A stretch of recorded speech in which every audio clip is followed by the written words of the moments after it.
This is our fourth class on Baruch, Sheasah, Nisim, and we're holding on page Nun. How do you have 4 classes and learn 3 pages? Because we learned the second half of the Maamar, beginning from page Nun Gimel first. What is the Maamar about? Baruch, Sheasah, Nisim, which means that there's different levels of miracles, Laviseinu. And the different levels of miracles have to do with Chochmah and Bina. Aviseinu means Chochmah and Bina. And in the class we gave last week, we made the following distinctions. We drew the following separations. Number 1, there is Nes and Teva. There's the level of a miracle where the will of God supersedes, overrides what the world is. And that comes from the Pnimius, the Yichud Pnimi of Chochmah and Bina, the inner union between Chochmah and Bina. Then there is Teva, there is the nature of the world, where the will of God has to conform to what the world is, because the Eibush is concerned with what the world is. And this comes what's called the Yichud Chitzeni of Chochmah and Bina. This was the first idea. Then the Rebbe changed. And the reason the Rebbe changed is because he wanted to explain more deeply the concept of Yichud Chochmah and Bina on a Pnimius level versus Yichud Chochmah and Bina on a Chitzenius level. In order to do this, he changed. And he came up with a new model. That Nisim come from Chochmah and Teva comes from Bina. Nature is associated with Bina because Bina is called Metzius, Bina is called Yesh, Bina is Hasaga, understanding. And as I told you in the last class, number 1, Bina is Gvul, it's limited, has form. And number 2, it's Eid Bekeli, light contained by a vessel. And miracles have to do with Chochmah. Chochmah is not Seichel, Chochmah is not Hasaga, Chochmah is Oyer, Chochmah is enlightenment, Chochmah is Ein Seif. And Chochmah has no Keli. And then the Rebbe, of course, pointed out that when we say that Chochmah and Bina are different, and Chochmah is connected to miracles because Chochmah is connected to Oyer, and Bina is connected to nature because Bina is connected to Kalim and to worldliness and to Yeshus and so on. It's because we're not dealing with the Haskalah of Chochmah, the intellectual dimension of Chochmah, that's really part of Bina, but with the Hanocha of Chochmah, what the Rebbe calls the leg of Chochmah, and what's even higher than that, what the Rebbe called Re'iyah, the Chochmah, the visual level of Chochmah. So now we have another way of saying the same thing, that miracles come from Chochmah and nature comes from Bina. Now, as you already know, I told it to you in the last class, the direction in which we're headed, the trajectory of the Maamar, and again, we're learning this Maamar backwards. We first learned the Nes and Teva part of the Maamar, and now we're learning the Chochmah and Bina part of the Maamar, is that we're going to end up not with 2 ideas, but with 4 ideas. And that's what's going to happen today, Mitzvah Hashem. Just like in Nes, there's 2 types of a Nes which invests itself in nature, and a Nes which completely breaks nature, or recreates nature. And just like there's 2 types of Teva, a Teva where you see that it's coming from Hashem, and a Teva where Hashem is completely hidden and all you see is nature itself. So the same is true in Chochmah and Bina, that we're going to have 4 levels. We're going to have the Pnimius of Chochmah and the Pnimius of Bina, which are going to be 2 levels of miracles, although the Rebbe may not spell it out very clearly, but it's quite implicit. And then there's the 2 levels of Teva, which is going to be the Chitzenius of Chochmah and the Chitzenius of Bina. And this is where we're at right now. Okay? So I'm going to repeat again. We started off saying that Nes and Teva is Yichud Pnimi of Chochmah Bina, Yichud Chitzeni of Chochmah Bina. We moved on to saying that Nes and Teva is Chochmah and Bina. Nes is Chochmah, meaning the godliness of Chochmah, the enlightenment of Chochmah, not the Seichel of Chochmah. And Bina is Teva, is the Haskalah, the Yeshus and the Metzius. And now we continue to read, Vihine. And in the next 2 paragraphs, we're going to first draw a distinction in Bina. We're going to make a separation in Bina. And second, we're going to draw a distinction in Chochmah. So here we go. V'hine. Zeh shebebina nimshech rak haseichel de Chochmah. The point we made yesterday is that Bina is connected to Metzius. Bina is connected to Gevul. Bina is connected to Seichel, which is why it's connected to Teva, because the whole idea of Teva is that you reckon with the world. And the idea of Seichel is that you reckon with the form of the intellectual that's learning the idea. Which is why Bina is the lower Deya, where there is a world and Lamaila Ayin, what's above the world we don't know. Says the Rebbe, Bechitzeni is Bina, is in the external, in the outer layer of Bina. B'pnimi is Bina, if you could know what's happening on the inner layer of Bina, says the Rebbe Meir Gam Etzem HaChochma. In the inner dimension of Bina, there is also what's called Etzem HaChochma. Chochma as it is by itself. We need to say, not the Nekudas HaSkala of Chochma, not the essence point of Chochma, but what was called in the paragraph before, the Hanocha and the Re'iyah, and they're also manifest in Pnimi as Bina. Therefore, Ayedei Ze Gam Bina, and on this level, Bina hi bebechinas das elyon. Bina is actually the level of the higher daya. What's the higher daya? That there is an Eibishter. The Eibishter is called Yesha Amiti, and everything in the presence of the Eibishter is insignificant. Ki hahergish the klocha shiv shabachochmo meir gam babina. The feeling that when you're looking at the world through the eyes of HaKadosh Baruch Hu, the world has no consequence, it is totally insignificant, can be explained, can be experienced on the Madrega of Chochma, can also be experienced on the Madrega of Bina. So of course the question becomes, what is Pnimius Bina? What is the form of Pnimius Bina, and how is Pnimius Bina different than Chitzenius Bina? So first, the simple facts. The way an idea develops, as discussed in Chassidus, from the point that it's an idea. In other words, I'm not talking now about the Madreg of Oyer or Tainug, I'm talking about Seichel, the Chitzeniistic levels. The way an idea develops has three stages. It starts out in what's called Nekudas HaHaskala, and then you have a Iyun, and you have a Havchana, and you have a Hasaga, and you have a Havana, and you have a Tfisa. And then it finishes with something that's called Nekudas HaTamtzis. You start with a point and you finish with a point. But between the first point and the second point, there is a process of the development of that point that's thorough, and that's detailed, and that's departmentalized or compartmentalized, divided up into little aspects so that there's an incredible amount of thoroughness and clarity and settling in the mind of the intellectual that's learning it. And then comes what's called Nekudas HaTamtzis. So the question becomes, what's the difference between the Nekudah with which you start and the Nekudah with which you finish? And the answer is the Nekudah with which you start, the Nekudas HaSkala, the first point, is called Baruch HaMavrik, a lightning flash. A person has an issue, he's struggling to understand something, and suddenly he gets an enlightenment. His neshama, his subconscious, his oyer gives him an idea. That enlightenment, that flash that enters into his conscious mind is incredibly rich and incredibly enlightened, but it's fleeting. If he doesn't do something with it quickly, he'll forget it. So he immediately analyzes that enlightenment, that flash, takes one aspect of that intellectual enlightenment and analyzes it in Bina. If he discovers that when he uses the measure of Bina, it turns out to be false, he throws it in the garbage, and he chalks it up to an inspiration coming from a very shallow place in the nefesh. But if he analyzes it and he studies it and he opens it up and he finds it to be true, then he has an understanding of an idea which came to him from his neshama. So the Nekudas HaSkala, which starts out at the very beginning, is an enlightenment that comes from the subconscious of the person. You struggle with something, you don't get enlightenment when you do nothing. You struggle with something, you're trying to understand something, and the Eibishter gives you a richness. Then of course, after you have that initial enlightenment, you analyze it, and you study it, and you break it down, and you question it, and you try to understand it, and that's Bina. What happens after you've understood it? In other words, you've questioned it and challenged it, and you've found it to be true, and you no longer doubt it, and now you're comfortable with this truth.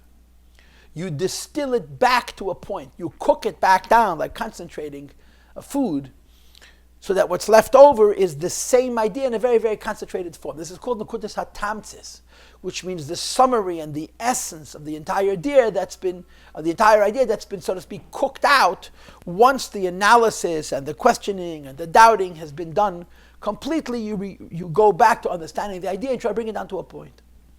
So the way Chassidus would separate the point in the beginning and the point at the end would be as follows. The point in the beginning is very rich, but very unsettled. It's very enlightened, but it's not something that you can control, that you can manage.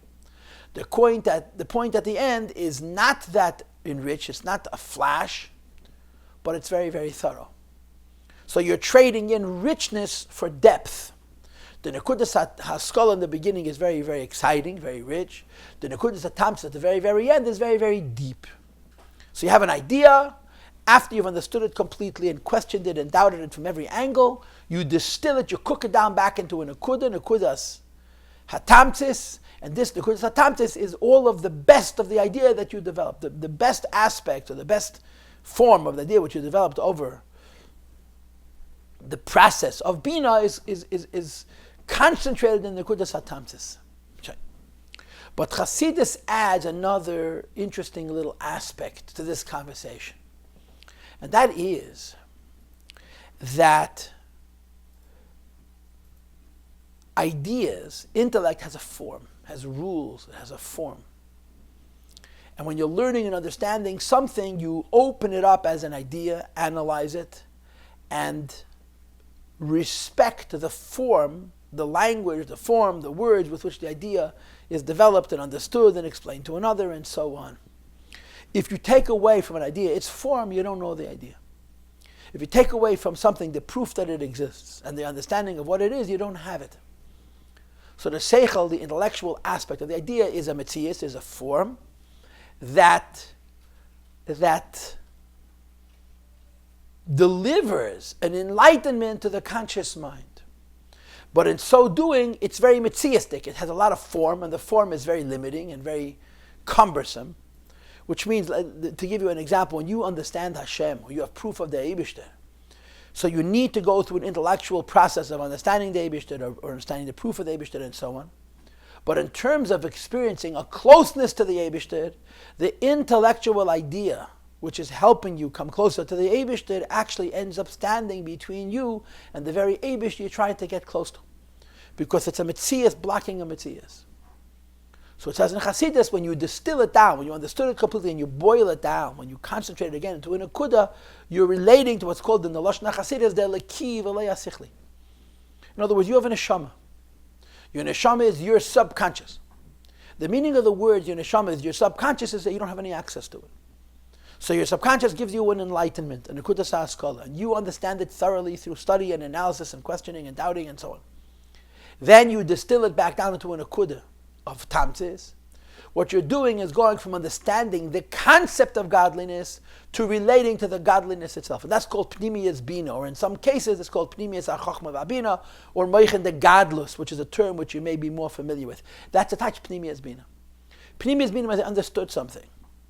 And the understanding is thorough and deep and comprehensive and healthy.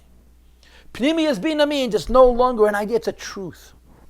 And the way you can relate to a truth which is beyond the idea is because since you have a neshama inside of yourself, the idea came from the neshama. When you distill something back down to a nekudas hatamtis, you're bringing the neshama into your bina. So this is the end of the story. The beginning of the story is that you have a flash. It's called nekudas haskala. The middle of the story, the process of the story is to question it and to analyze it, to study it and try and understand it. And the end of the story is that you bring it back down to a nekuda. But in that nekuda, you don't only have the distilled version of what you understood before, but something much, much deeper. You have the nekudas halaki, which is behind the nekudas haskala. And this is what the Rebbe means when he says, Gama binas das elyon. The level of pnimiyas bina, which is nekudas haskala, the level of bina is also the madreg of the higher das. Ki ahergish dikloch hashiv shebechacham ber gam bebina. When you understand Hashem in your mind, and then you go past, you transcend the understanding of Hashem to the nekudas atamtis, to the very essence of what the lakus is, in your bina, and of course the meaning of the word bina in context, in your place of being settled, meyushav, as opposed to your chokhmah, the place of great excitement, there is the madrega of da'as elyon. So right away you have two madregas and bina. You have chitzoniyas bina, which is the metzias. Chitzoniyas bina, understanding something through proof, through a long discussion. But the proofs in a long discussion are very important, because if I take them away, I have nothing. But those proofs in that long discussion make it harder for me to relate to the point that's being made. And on the other hand, you have transcending, going past the form and the proof, relating to the nekudas hatamtzis, which is experiencing in your mind the elakia, not the sichli, which is much, much deeper and higher. And that's going to be the concept of pnimiyas bina. Says the Rebbe, 3 lines in the bottom of page nun. And once we understand that there's 2 levels of bina, and the way you would say it in Kabbalah Oasis would be this: Bina is Eir Bekeli, Bina is Hishtalshalos, Bina is Metzias. But Chitzonius Bina is about the Keli and about the Metzias. And Pnimius Bina is about the Nekudas Ha'oid, the way it's made slapshus in the Keli. In other words, in Pnimius Bina you have the essence of the Oid of the idea. And its being in the Keli is not because the Keli limits it, but because it's settling in the mind of the student. Says the Rebbe, Yesh Levayir HaTalmid can explain, Shemizivik Pnimi de Chachmo Bin, the Nimshach HaNisim. That miracles come not only from Chokhmah, like we discussed earlier, but they actually come from Chokhmah and Bina on the level of Yichud Pnimi. What's the pshat? And we understand that the Eibish's conduct by Yachon level of a nace is the madreg of Das Elyon, which is Lamaila Yesh, all there is the Eibish. Ulamata, and the word is insignificant. Even though yesterday we discussed that miracle comes from Chokhmah only. Since we now explain that Bina has a Pnimius, and the Pnimius of Bina is connected to the Elikia, not the Sichli, therefore, Bezivuk Pnimi de Chachma Bina, both in Chachma and in Bina, on the level of Zivuk Pnimi, the deeper kind of union. Hamshachas the Chachma, and you'll see soon that in Chachma itself there's Madregas. Bipnimius Bina, the inner dimension of Bina, Nirgash Gambe Bina, on the level of your mind, which has to do with intellectual understanding. In other words, Eir Bekli, there's a sense of a dead head, of a sentiment, of Elokus, which is the Madrega of Das Elyon. Hadei Yohal Yena, the higher way of knowing, which is Shalamayla, Shalamata, I in the Kula Kamek Lachashiv, this world compared to the Eibush is insignificant. Lachein Hahan Hogan Nimshachas Mizivik Pimidava, consequently, accordingly, the union of Chachma and Bina, which is going to make the Nisim. It's no longer Chachma by itself, it's no longer Bina by itself. It's the combination of Chokhmah and Bina. Nisim is the conduct which is supernatural. So the plot has begun to thicken, so to speak. Before we said that Nisim is Chokhmah and Bina is Teva. Now we're saying that Pnimi is Bina and Chokhmah are both Nes, and Chitzoni is Bina is Teva. So the Rebbe now continues in Perek Daled on top of page 9 Alpha Tzarech Lahav, and the question is, now if the aforementioned is true, that Iker HaMayla Shabazivik Pnimi de Chachmo Bina. We speak about the inner union between Chachma and Bina, which is Hashedish and Haganis, the source of which Hashem does miracles. Al Zivuk Chitzeni de Chachma Bina, over an external union of Chachma and Bina, which is Hashedish and Hagativis, the root of how Hashem relates to the world in a natural way. According to what we just said, the difference between Chitzenius and Pnimius is Bina, only Bina. Why? When Chokhmah, which is the Hanoch and the Re'i of the Neshama, joins with Pnimius Bina, automatically there is a Hergish of the Maila Yesh and the Mata'ayin, the Eibush real, the world is nothing, both on the level of Chokhmah and the level of Bina.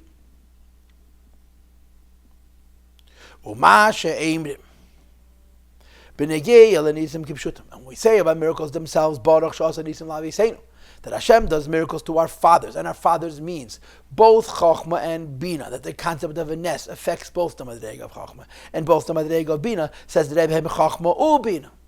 Aviseinu, Lashon Rabim goes on Chokhmah and Bina. Moving it's understood, therefore, Shekadesh Yu Nisim Kipshutim, in order for there to be many different types of miracles. It's not enough that there's a concept of Pnimius Bina, there must also be a concept of Pnimius Chokhmah. Tzarech li yesarama v'aliyah gam b'Chokhmah. It's necessary to have an uplifting in Chokhmah as well. So, here's the question. We started off by saying that Nisim comes from Chokhmah, and Bina, Teva comes from Bina. We continued by saying that the idea that Nisim come from Chokhmah is when they go into Pnimius Bina. So the Rebbe turns it around. If a miracle has to do with Chokhmah coming into Pnimius Bina, the issue is not so much Chokhmah, the issue is only Bina, Pnimius Bina. And the question we have is that when you say that Yichud Pnimi of Chokhmah and Bina create Nisim, it's not only Bina which is creating the Nes, it's Chokhmah as well. And therefore the Rebbe is going to say, just like there's two Madregas in Bina, there's two Madregas in Chokhmah. Now remember, the two Madregas of Bina, we know what they are. But the Chitzenius of Bina is Seichel, the Pnimius of Bina is Nekudas Atamtzis, it's the Elokus in Bina. The two Madregas of Chokhmah, first of all, the simple is the Seichel of Chokhmah and the Hanoch and the of Chokhmah. But the Seichel of Chokhmah, we already said yesterday, last week, is part of Bina. Here we're going to add another Madrega of Chokhmah. The Chitzonius of Chokhmah is going to be the Elikia, not the Sichli of Chokhmah, which is called the Hanoch and the Re'iyah. And the Pnimius Bina is going to be even, Pnimius Chokhmah, pardon me, is going to be in higher than that. The Rebbe is not going to say specifically what it is, but I'm going to guess that it's going to be Ma'av Chokhmah. I'll talk about this in a moment.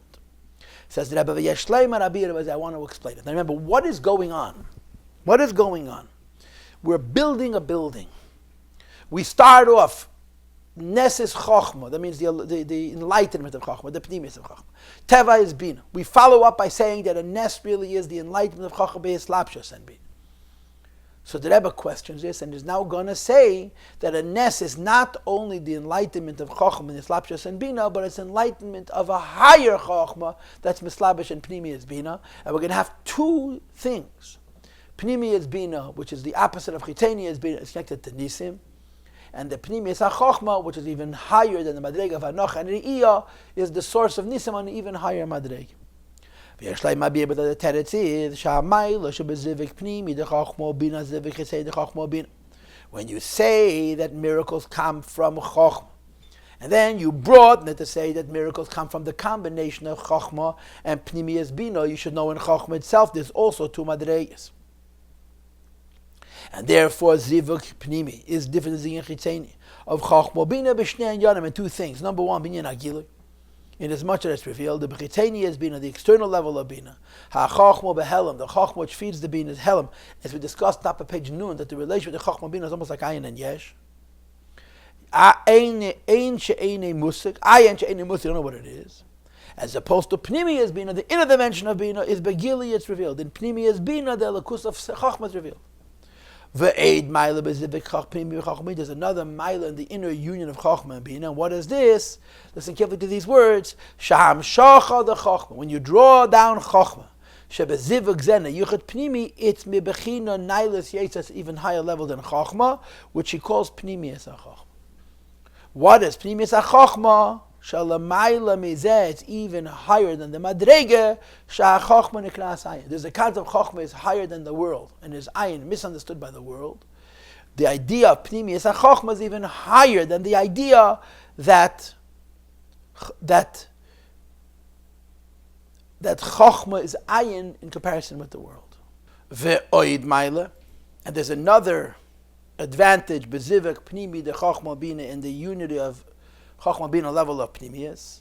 Shaham Shacha de Chochma shebezivik. The level of Chochma brought into this zivik is mebechina nailis yeser, is a higher level than the Chochma which is not part of a zivik Pnimi.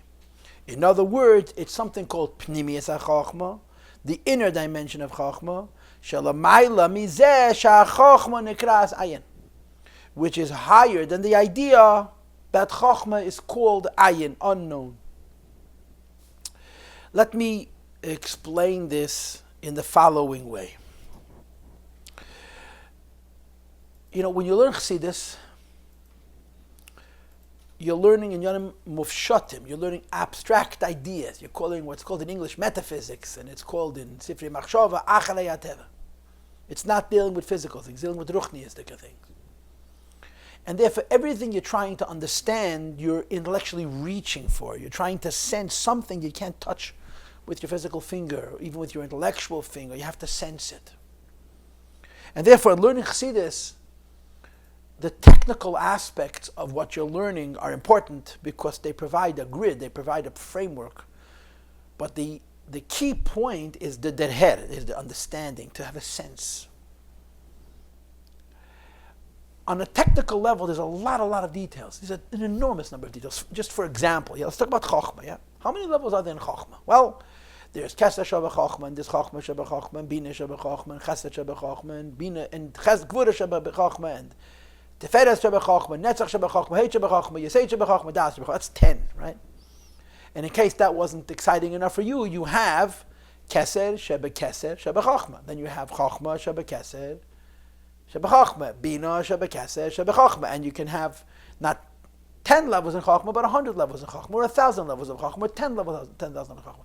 And of course, if you are intellectually sensitive enough, you can actually explain the difference between every single aspect of Chochma and every other aspect of Chochma. It gets very, very involved. In other words, what the Kabbalah that we learn and we try to understand is such a small fraction of the Kabbalistic form in terms of its possibilities. It's infinite. We're trying to understand a few levels, a little bit. Because all of the minutiae, all of the little technical levels that are real are exactly that, technical levels. And you'd much prefer to relate to only a few levels and have a sense of what they are clearly, intellectually, rather than have a whole complicated map with details upon details upon details and have no idea what you're talking about. And that's really what is so special about Chassidus. Chassidus really tries to give us the vehicle using the mashal of Mebisari Yechzelaka and so on to actually understand these ideas. So when you learn in Chassidus about Chochmah, generally you will find 4 levels in Chochmah, in Chassidus. Now, of course, I'm not carving anything into stone. I'm not fixing anything in absolute ways. I'm not saying anything is absolutely a particular way. But in general, at least from the experience that I have, which is of course limited, we speak of 4 levels of Chochmah. First, I'm going to tell you what they are, then I'm trying to explain them to you a little bit. The first level of Chochmah is called Yesoid Abba, the Yesoid of Chochmah. In other words, if you were going through the 10 Sfiris, it's one before Malchus of Chochmah. The second level would be called Mides of Chochmah. The third level would be called Re'iyah de Chochmah. And the fourth level would be called Ma de Chochmah, Memhe, Ma of Chochmah. And in Chassidus, basically you have these 4 ideas that are discussed at length in a number of places. You have much discussion on Chochmah in Samach Vav, I believe, in the Maamar of Sukkot Shmini Atzeres. Samach Zayin, there's a discussion about various levels of Chochmah in a very, very edel way. It's been a while since I learned it, but I believe over there you have the Yud, which has a Metzias, the Yud that doesn't have a Metzias, which is the difference between the various levels of Chochmah and the Pnimius of Chochmah, which is the Yin of Ma of Chochmah. 4 levels. Now, what are the differences between these 4 levels? Can I give concrete separations in each of these 4 levels? I'm going to try. We'll start from the bottom. The first is called Yesoid Abba. Yesoid Abba is what we called in last week's class Nekudas HaHaskalah, the enlightenment point. It is the moment, it is the threshold, it is, to use a scientific term, the horizon that crosses over from the subconscious to the consciousness. The conscious person uses his mind. And one of the most critical aspects of the use of the mind is that you can manage it, you control it, you're in charge of it. Just like a uman, a craftsperson in any area of craftsmanship has tools, and his effectiveness as an uman is the ability to have the right tools and to be able to manage his tools. The conscious human being manages his tools, his mind and his heart, his chokhmah and his bina and so on. But he only manages the tools that are at his disposal. The highest tool that you could say a person has that he can manage on the conscious level is the flash of light of chokhmah. When you get an enlightenment, a eureka, your subconscious, your neshama, flashes something to your consciousness and it reaches your consciousness. So I explained to you yesterday, why is it reaching your consciousness? Because even though that flash is so rich, and it's called an enlightened experience. In other words, it's about oir, not about chayes. It's about ein sof, about nefesh, not about seichel. But nekudas haskola reaches your consciousness because it has oisis, has words, has letters, has form. That limit it and give you a basis, a handle by which you can hold it.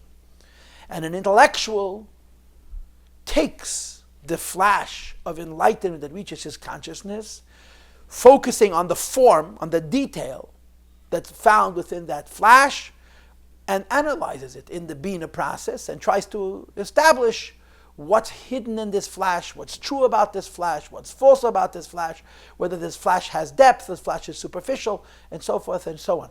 But the basis for the Bina analysis of the enlightenment, the flash of Chokhmah, is because you can hold it. You can hold that flash. You can hold that flash because it has words. The richness, the oir, the enlightenment comes and goes in an instant. You're inspired and the inspiration is gone. But what's left over, the residue of that inspiration, is words. Those words you can then process to try to take something thorough and departmentalized out of the flash of Chokhmah.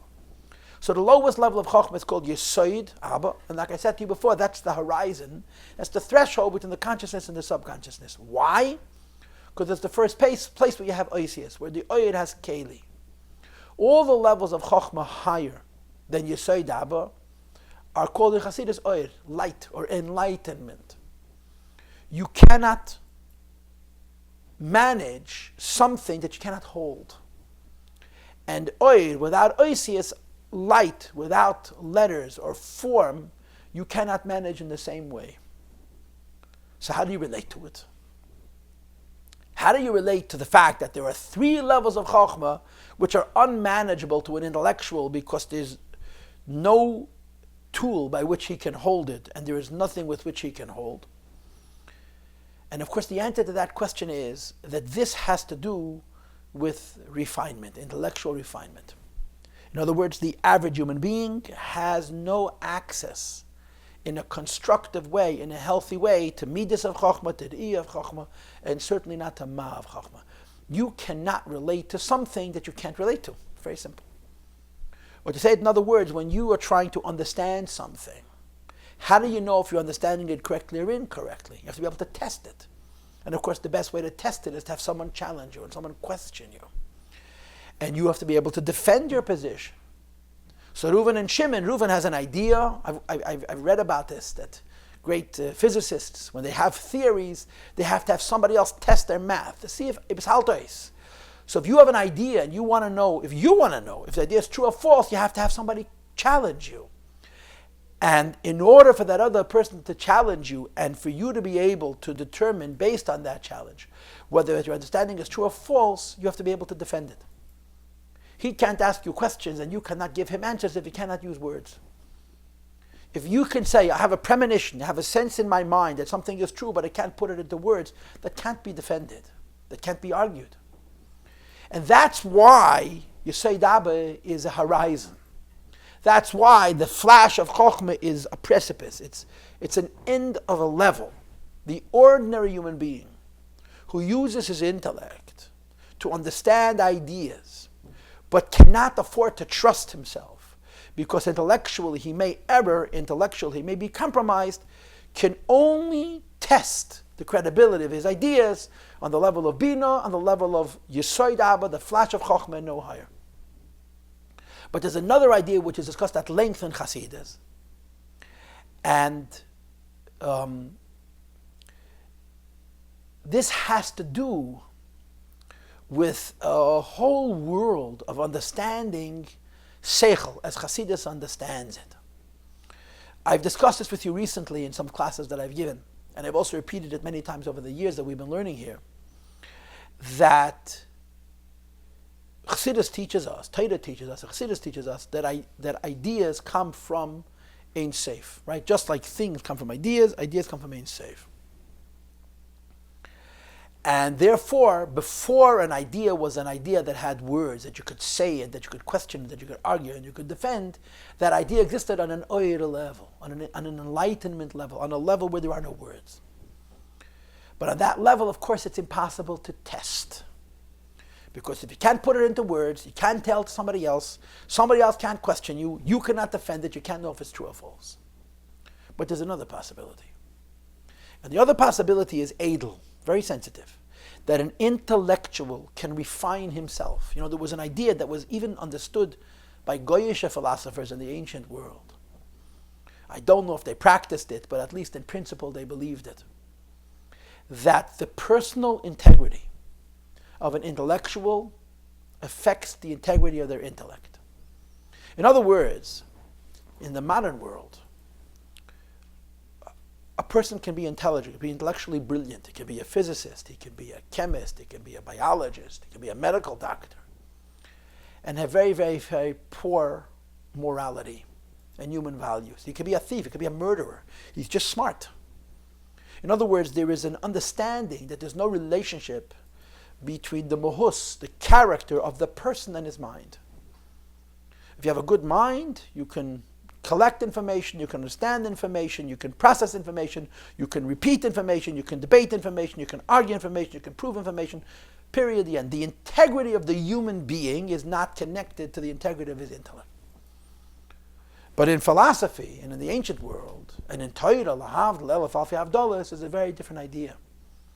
The integrity of your intellect has to do with your personal integrity.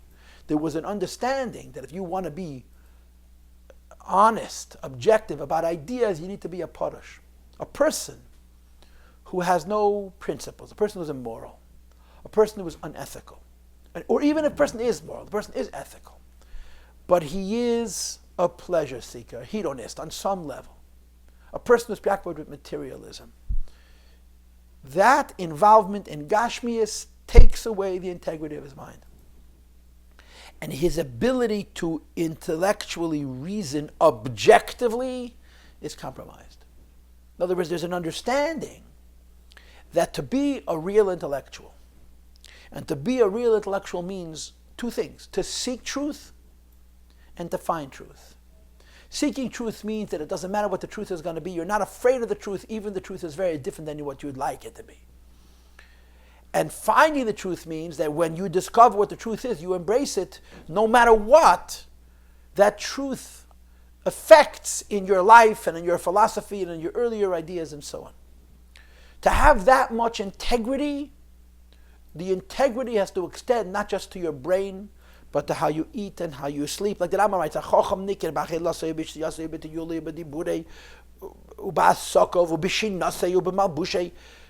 a real intellectual is not a smart guy. A real intellectual is a person whose entire identity is defined by his intellect. He eats like an intellectual. That means food has a place and a time. He dresses like an intellectual. He talks like an intellectual. He sleeps like an intellectual.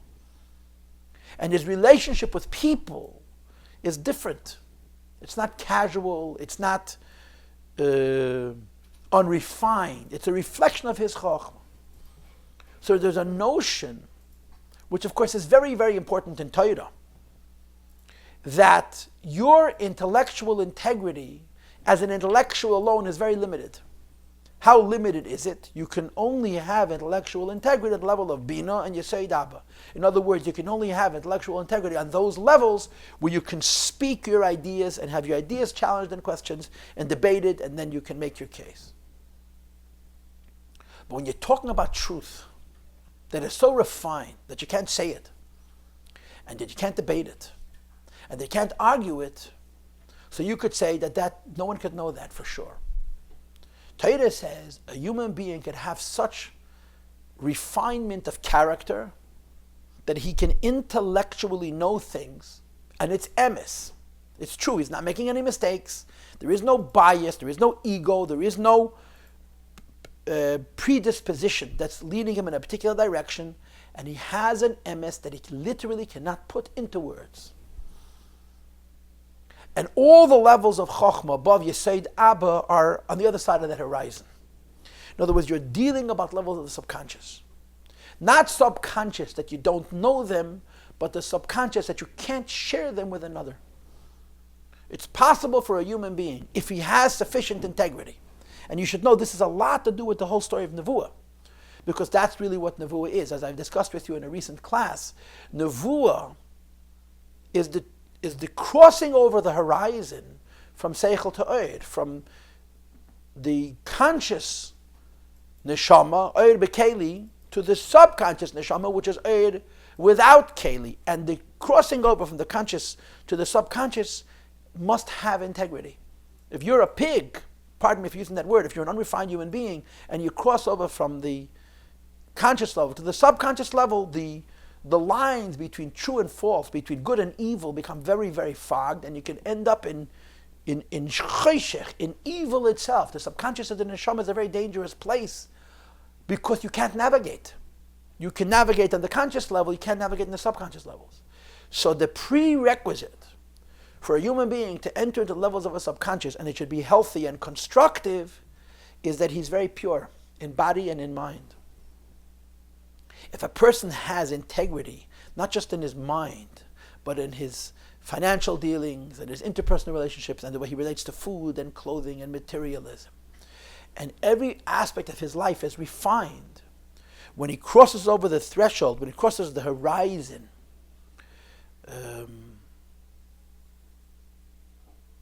what do they call it when I talk about the black holes? The event horizon. When you cross over the horizon from consciousness to subconsciousness, you have integrity. How? You can't steer anymore. There's no navigational tools. You have no control over what your subconscious is going to give you. And of course the answer is because you as a person have thorough integrity, the light that reaches from the neshama to the person has the integrity based on the integrity of the conscious person. And on this basis there's a variety of levels of chokhmah. Chokhmah is enlightenment. A person knows something, and he can tell you something, and he cannot argue it, and cannot prove it, and we believe him. Now, why would you believe somebody who can tell you something and not argue it, and not prove it, and not debate it? And of course, there's only one reason you would believe somebody who says, listen, this is what I think, but I can't explain it to you. And the answer is because you respect his integrity. When you respect somebody's integrity, absolutely, you trust that when they tell you something and they say that they cannot explain it, you say they know what they're talking about, that they don't have language.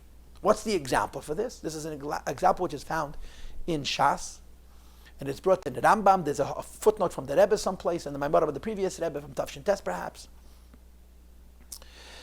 There's a rule in halacha, there's a rule in Torah, and there's a rule in business and in debate, that when two people have an argument, for somebody to lose, they don't have to articulate, they don't have to verbalize, you're right and I'm wrong. The loser does not have to say with his mouth, I made a mistake. All he has to do is keep quiet. Sheasah kahida. Silence is acquiescence. If you argue, Reuven and Shimon argue, Hillel and Shammai argue, Beis Hillel, Beis Shammai argue, Rava and Rabba argue, makes no difference who it is. Rava and Abaya argue, Rabba and Rabbi Yosef argue, and so on. When two Tanoim or Amiroim or Chachamim argue and one ceases to argue, that's concession, it's defeat.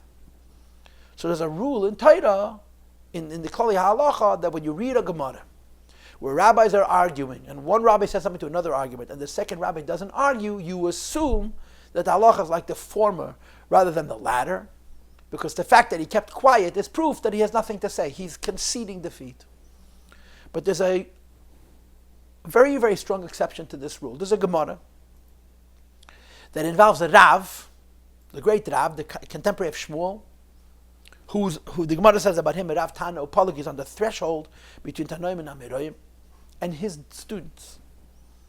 It's a question of Issa V'Heter about an egg and a chick, or complicated questions about what's kosher and what's not kosher based on chazakis. The particulars at the moment I don't remember, and it's not that important. The bottom line is that the Rav, and Hilchas Kirav B'Yisura, we say that the Rav knew Issa V'Heter better than Shmuel. We always follow Rav when it comes to kosher and non-kosher, because he actually studied anatomy and biology, as they state in the Gemara, made a distinction between a chicken and an egg, as it were. And the Talmidim of Rav asked him why he made that distinction, and the Gemara says, Shasek Rav. Rav was silent, he didn't respond. Now, the Klali Halacha should say, the rules of determining halacha would say that if Rav was asked a question, and Rav didn't answer the question, then Rav doesn't have an answer. And if Rav doesn't have an answer, that's Rav saying, you're right, I made a mistake. There shouldn't be a difference between the chicken and egg, whatever the case is. And yet there are many poskin who paskin like this Rav. And my Maamar Chasidus bring this Rav and wonder. Rav makes a statement. The Talmidim of Rav, whoever they are, Rav Kahana, whoever it is, ask him a question. And Rav does not respond. Why would you paskin like Rav? And the answer is, here you go to the integrity of the person. Normally, when Reuven and Shimon argue, Hillel and Shammai, Shmai and Naphtali and Abaye and Rava, you name it, if Reuven says something to Shimon, and Shimon doesn't argue, Shimon is conceding. But the Rav is different. Because the respect and the esteem in which Rav was held, not based on his superior mind, but based on his superior personality, is this, that when Rav says something, and Rav cannot defend it, we don't say Rav doesn't have a defense. We say Rav cannot articulate his defense. Rav knows what he's saying. In his mind there's an understanding, but he can't put it into words. In other words, on a level of enlightenment, on a level of the subconscious, Rav knows the difference between the chicken and the egg. But on the level of Yesod Abba, and on the level of Bina, he can't find words. This is called Midas Shebechachma. Midas Shebechachma means a leaning to chesed or to gevurah. Rav was saying this is kosher and this is treif. Rav could not find the word with which to say kosher and non-kosher. This is kosher, this is not kosher. That this case is chesed and this case is gvura. He didn't have the language. Not because Rav lacked words, but because the intellect, which was the basis for the separation between this halacha and this halacha, was on a level of midas, which is higher than Yesod, of Chachma. In other words, it was on the other side of the horizon. There were no words that could carry this idea because it's so edel. And if Rav says something, we trust not his intellect, but his personal integrity. We respect the person that Rav was, and we say Rav understands the difference. We can't understand it because he can't put it into words. We trust his judgment to separate between this halacha, this question where he says kosher, and this question where he says not kosher, even though we can't debate it and he can't argue it and he can't prove it because of the personal integrity of Rav. That's such midas shebechachma. So the first level of chachma is called Yesod. Yesod Abba is the other side of the horizon. It's the very precipice, very beginning of the conscious mind where you can argue and debate because there's language and words. Midas shebechachma is on the other side of that horizon. So Rav knows what he means, but he can't possibly say it. If it would be anybody but Rav, he wouldn't trust him. Maybe there'd be another Ramayid who would also have an idea on a level of midas of chachma, and perhaps he would also have the integrity that Rav has, but it wouldn't necessarily be the case that the Chachamim would trust this person. In other words, there's a level of ideas where the credibility of those ideas are not defined only by what the ideas themselves are, but what the source of those ideas is, the person.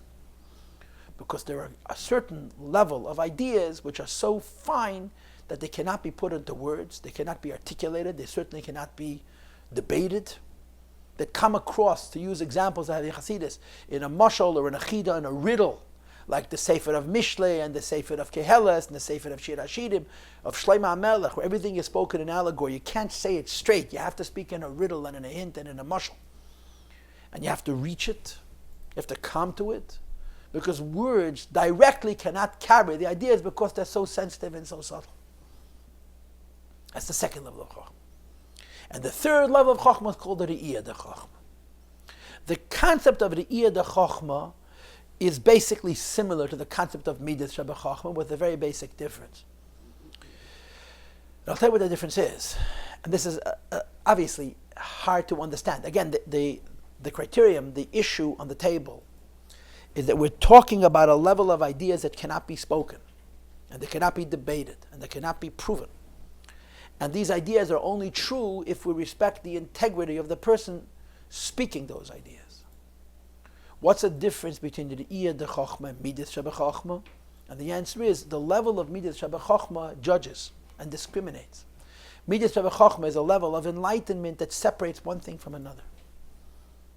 By separating one thing from another, at least there's an indirect form, kasher and treif. Why kasher and why treif, we don't know, but there's kasher and treif. Re'iyah Shebechachma gets to the very essence of something. When you get to the essence of something, you don't see kasher or treif, you just see the essence. In other words, on the level of Re'iyah Shebechachma, you're relating to the idea on a level which is so abstract that it's beyond the discrimination of chesed and gevura. There is a level of intellect where what you're doing is judging and separating one thing from another.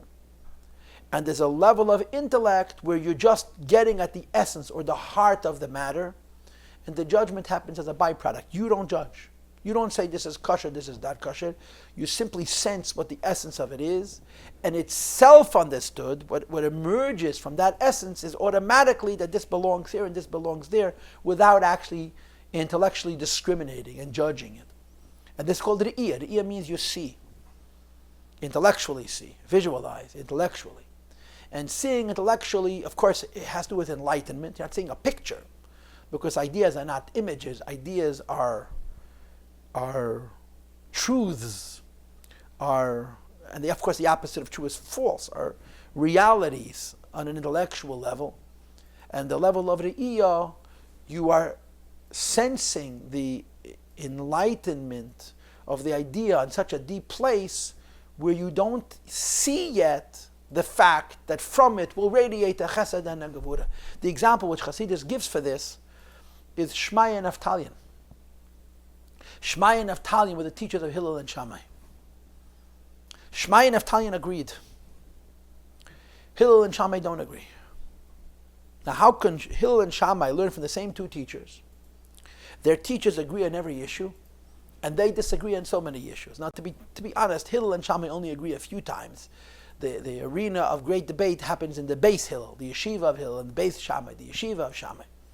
But in a lesser extent, it's true of Shmai and Naftalion versus Hillel and Shammai. Shmai and Naftalion argued only once. There's a Gemara, Masechet Chagiga. They didn't argue. They had a consensus. Hillel and Shammai argued. Now, how could students learn from a teacher, and the teachers both agree, and the students disagree? And the answer is because the teacher... So in other words, are you repeating what your teacher said, or you're not repeating what your teacher said? If you're repeating what your teacher said, and your teachers always agreed, how could you disagree? And of course the answer is because your teacher spoke the ideas on a level which was so abstract that so many things that need to be discriminated were part of the lattice work. They were part of the framework. They were not yet flushed out. You didn't get involved in understanding the idea in such a down-to-earth way where you have to separate this from this. So Hillel and Shammai both learned from Shmai and Naftalion. They both heard exactly the same thing. And he said, you hear? Hillel says to Shammai, you see, kosher. Shammai says to Hillel, says, no, not kosher. What do you mean? Shmai and Naftalion said this, and Hillel says, that's right, and this means kosher. And Shammai says, that's right, they said exactly this, and it means teif. Shmai and Naftalion said one thing. Hillel and Shammai heard two different things. Because the way their master spoke included the ideas on such an abstract level that it tolerated saying kosher, it tolerated saying treif, but in their world it wasn't yet judged, it wasn't flushed out. This is a little bit of an illustration of the concept of re'iyah de chochmah. So in the example of Sheasah Rav is at least discriminating between chesed and gevura, kosher and non-kosher.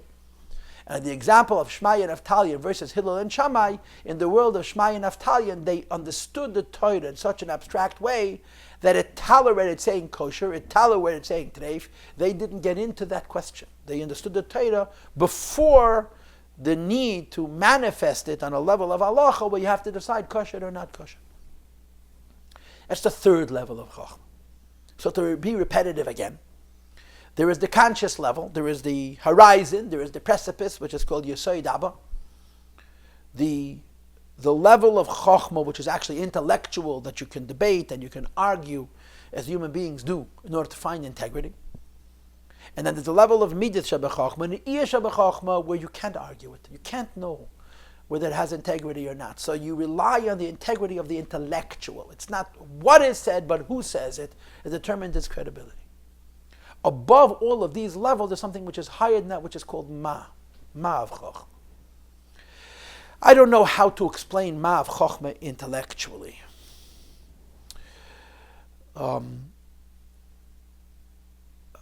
Other than to say this, the neshama is infinite.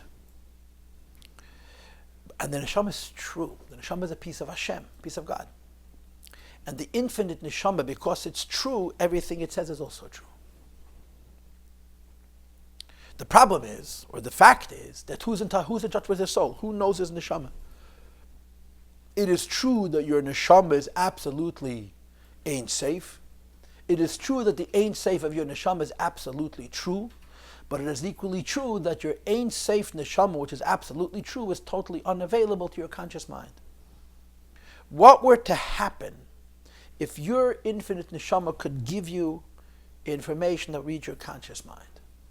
The terminology that would be used to describe this would be tainuk. The infinity of your neshama knows that this is true. And you have an enlightenment. You can't call it consciousness because absolutely no words, there's nothing to argue about it, to say. You have an enlightenment that comes from the neshama itself. When you have an enlightenment that comes from the neshama itself, it's not at all intellectual. It's not intellectual on the level where you can discriminate kosher or not kosher. It's not even intellectual on the level where you can see it before you discriminate between chesed and gevura, but at least it's an idea. It's simply the impulse of the nefesh. Or to say it in psychological terms, you have a personality. The personality of your godly soul is godly. When your godly soul gives you a premonition that comes from the godliness of your soul, this is called ma. Ma means the bittul. Ma means the getting yourself out of the way so that your chokhmah can reach you in an absolutely pure way. I'm sorry that I don't have more words, and I'm also sorry that I don't have more time to explain this. So we'll have to sort of accept that we haven't done this particular idea justice. I think I explained Midas Shabbat quite well. The example that I gave is found in Chassidus, Sheasah Kirav, and I explained the Iyad Chachma a little bit, and again, this is also found in Chassidus, the difference between Hillel and Shammai, Shmai, and Naftalion. But Ma'av the Neshama means the infinity of your Neshama radiates a truth to you. So you hear it. You don't only hear it, you're enlightened by it. Enlightened by it means you understand why it's true. But it's completely beyond Seichel. It's not even Eira Seichel, it's Eira Nefesh. In other words, Midas Shabbat Chochma, Riyah Shabbat Chochma is Eid without a Keli. It's subconscious rather than conscious, but at least a Eira Seichel. Ma is not a Eira Seichel at all, it's Eira Nefesh, it's Tainug. This is the highest level of an idea, of enlightenment. And again, enlightenment in context, almost like prophecy, where you know stuff from your neshama. You consciously have this information, you have this richness. It's impossible to share it with somebody else, but it's emes, it's true. And again, as I said earlier, for anybody to have any relationship with these kind of ideas, it's not enough that they have a great mind. It's incredibly important that they should have precious. Which is why Anoshim Kerkeinu don't have a shaykhs to this, because we don't know what precious means. And if a person gets involved in these abstract areas and in their own personal life, they're unclean, they end up in choshech, they end up in depression and in evil, mamish evil. That's why it's so dangerous to go into the subconscious mind unless you're pure, holy. And then your subconsciousness is a radiation of holiness and purity, like I said before, even though you can't manage it, but it's indirectly managed. So, 4 labels, yeah? Yesod Abba, Midas Shabbat Chochma, Re'iyah Shabbat Chochma, and Ma Shabbat Chochma. I'm going to make these 4 into 3, okay? Here we go. Yesod Abba is what we discussed on page Nun as part of Bina. Remember how we discussed that from Chochma to Bina is a Yesh Me'ayin? Yesod Abba is really the part of Chochma which is connected to Bina. So take that off the table. The 2 middle levels, Midas Shabbat Chochma and Re'iyah Shabbat Chochma, this is Chochma. When the Rebbe said to us last week, that Chochma is the source of miracles, it meant this level. The level of Chochma, which he called Hanocha and the Re'iyah, we're now going to call it Midas and Re'iyah. The subconscious of the Neshama enlightens you. This is where miracles come from. Why? In the language of our Maamar, because you're not reckoning with the world. You're above the world. Without Oisius, Kula can make a lachashiv. In that framework, the world has no significance. But it's called an Er Sichli. So what does the Rebbe now do? The Rebbe splits a hair. And he says like this. Just like we started out with 2 concepts. What were the 2 concepts? Chochma, the source of miracles. Bina, the source of nature. Chochma is godliness that's above the world. So to it, the world is non-existent. Bina is godliness which is manifest in the world. So to it, the world is real. Therefore, from Chochma comes Nisim and from Bina comes Teva. But included in Bina is Yesod Abba, the intellectual enlightenment that feeds Bina is a part of the intellectual level, part of the worldly level. And the Chochma level is the Hanocha, the Midas Shabbat and the Riyah Shabbat. Then we started today's class by saying, wait a minute, there's 2 levels of Bina. Chitzoni is Bina, is intellectual. Pnimi is Bina. You can't call it enlightenment or premonition, but you can call it thoroughly sensing a level of light that's beyond words. You processed it, and then you distilled it down to a nekudas hatamtzis, as opposed to nekudas haskola. Says the Rebbe, just like this chitzeni is bina, pnimi is bina, this chitzeni is chochma, pnimi is chochma. But don't get confused. Chitzenius of chochma means the chitzenius of pnimius of chochma. What does that mean? The chitzenius of chochma is part of bina, really. The Chitzenius of Chochmah, which is the lowest level, Yesod Abba, which is on the side of the horizon of consciousness, rather than on the side of the horizon of subconsciousness, is really a part of Bina. So the lowest level, Yesod Abba, the Baruch Hamav, the lightning flash, belongs to Bina. So that's it's not Chitzenius of Chochmah, it's not Chochmah at all. If you get Yesod Abba out of the way, you're left with Midas Sheba Chochmah and Re'iyah Sheba Chochmah. Those two are Chochmah. What does that mean? They're Eid without Keli. They're enlightenment without words. They're enlightenment you can't argue. To them the world doesn't exist. And they're Chitzenius, because they're an Eid Sichli. There's something called Pnimiyas HaChochmah. And although the Rebbe doesn't use the word, Pnimiyas HaChochmah is called Ma. Where the Chochmah is not coming from light that can't be put in the words, the Chochmah is coming from Nefesh itself. In other words, there is another whole level here. There is a level where you say, there's a world of ideas that I can articulate, and then there's a world of ideas that I cannot articulate. The world of ideas that I can articulate is called Yesod Abba. The world of ideas that I cannot articulate is called Midas Sheba Chochmah and Re'iyah Sheba Chochmah. But then there's another thing. There's the world of ideas, and then there's the infinity of the soul. And just as conscious ideas come from subconscious ideas come from the soul. And any level of subconscious, any level of Oir HaSeichel, when compared to Eid HaNefesh, is Chitzenius Lagabe Pnimius. Any level of enlightenment that's intellectual compared to a level of enlightenment which is from the soul is Chitzenius Lagabe Pnimius. So the Rebbe says in Pnimius HaChochmah itself, which is on the miracle side of the horizon, where it's light that doesn't reckon with the world because there's no worldly element to it. Chitzenius HaChochmah is Midas Sheba Chochmah and Re'iyah Sheba Chochmah. And Pnimius HaChochmah is really not Chochmah at all, it's Nefesh, it's called Ma. So now, 2 have become 4. This is what just happened. 2 became 4. In the last class, we had Chochmah and Bina, and we clearly demarked where Chochmah ends and Bina begins, putting Yesod Abba with Bina. Now we introduce 2 levels of Bina, Chitzenius Bina and Pnimius Bina, and Pnimius Bina can relate to the subconscious. Pnimius Bina can relate to the other side of the horizon, if you will, to the level of enlightenment as opposed to the level of intellectualism.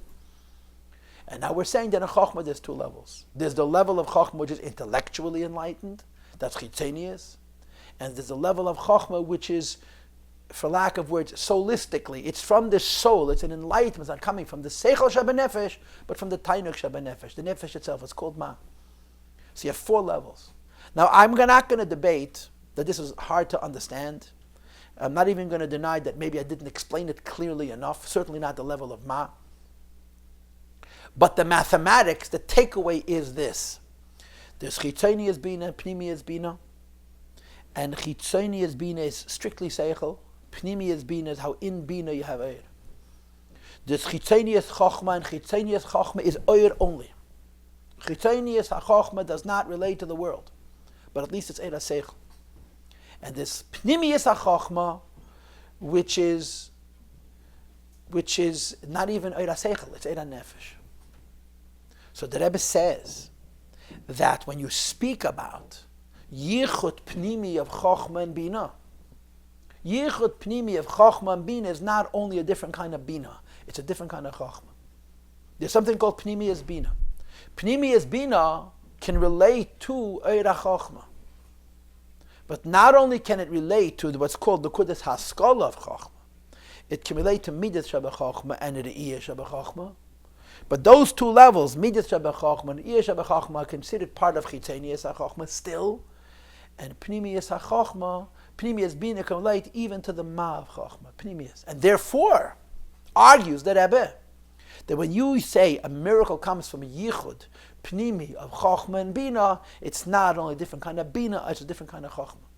The Bina is different because it's Pnimiyas Bina, and the Chochmah is different because in the language of this Maamar, it's Pnimiyas HaChochmah, which is Lamayla Me'ayin, Masha Chochmah Nikras Ayin.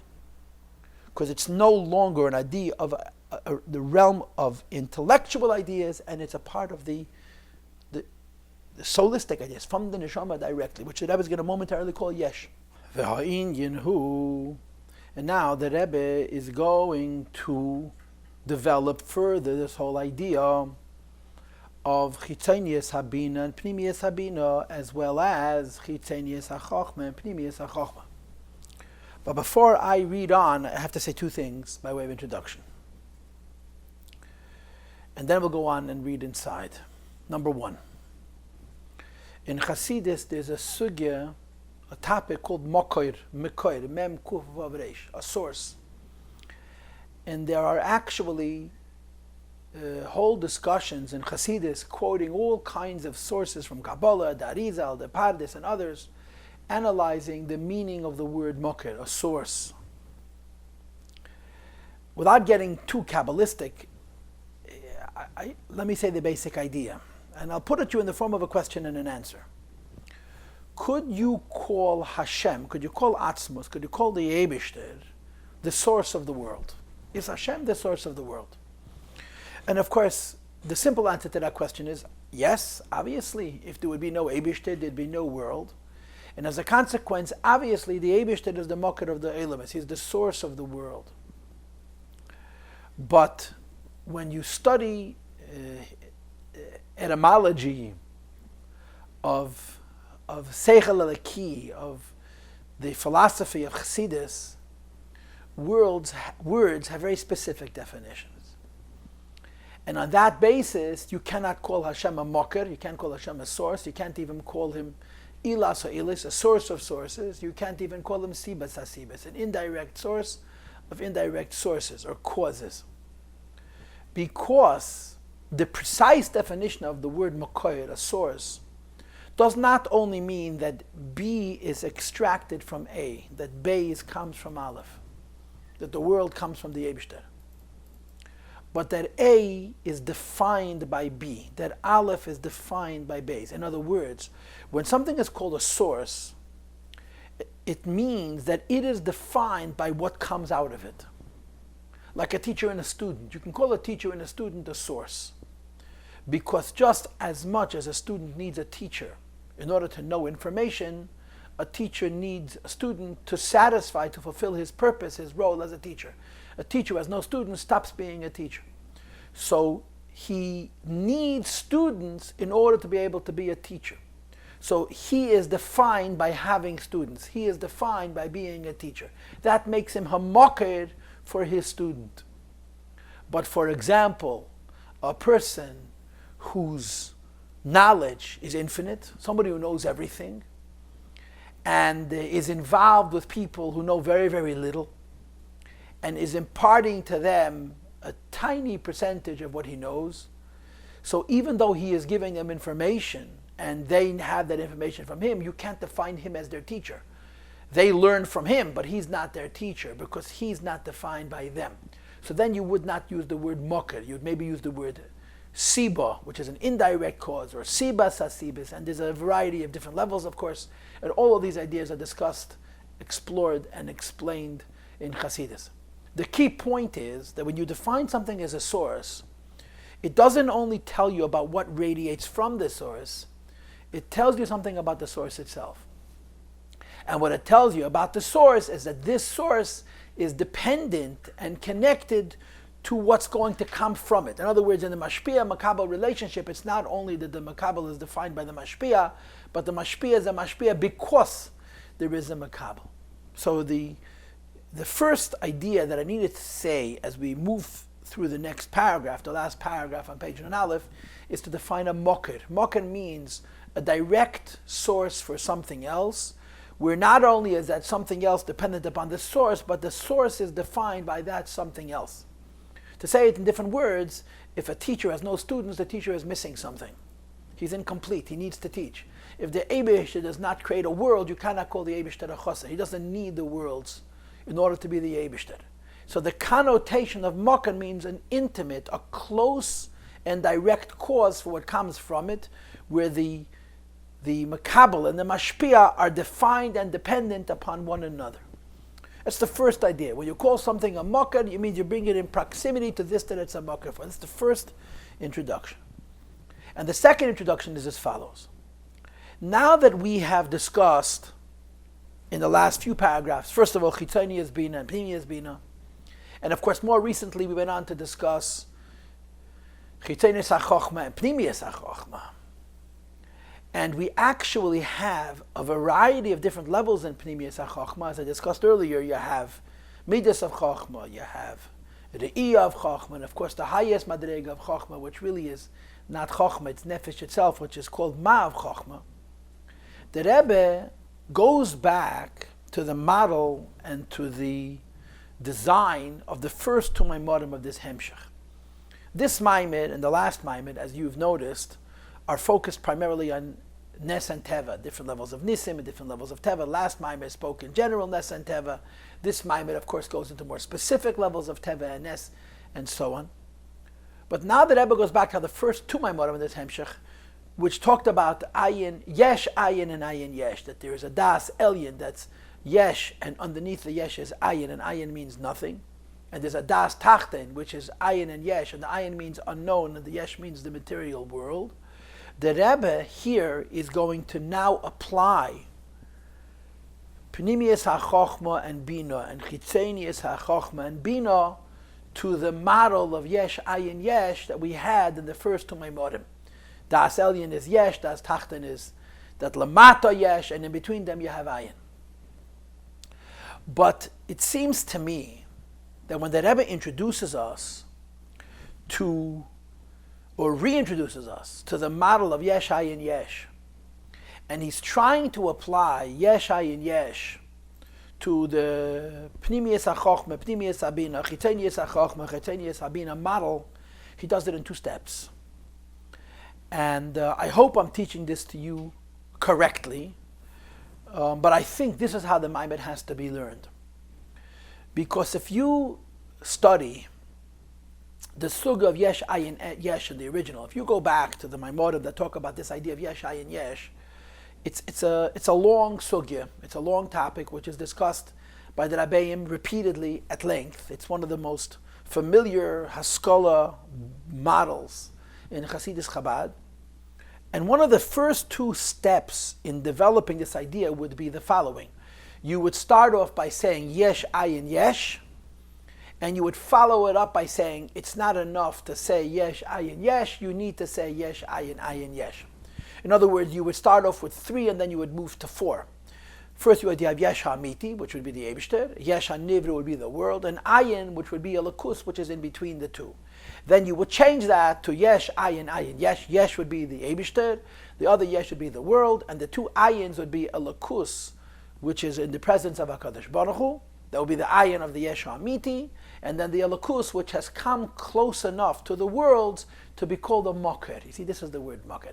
To be called a source for the worlds.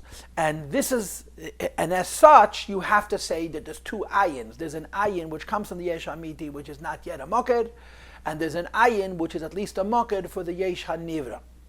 So, in the Maimorim that journey through the topic of Yesh Ayin Yesh, they will do it in 2 steps.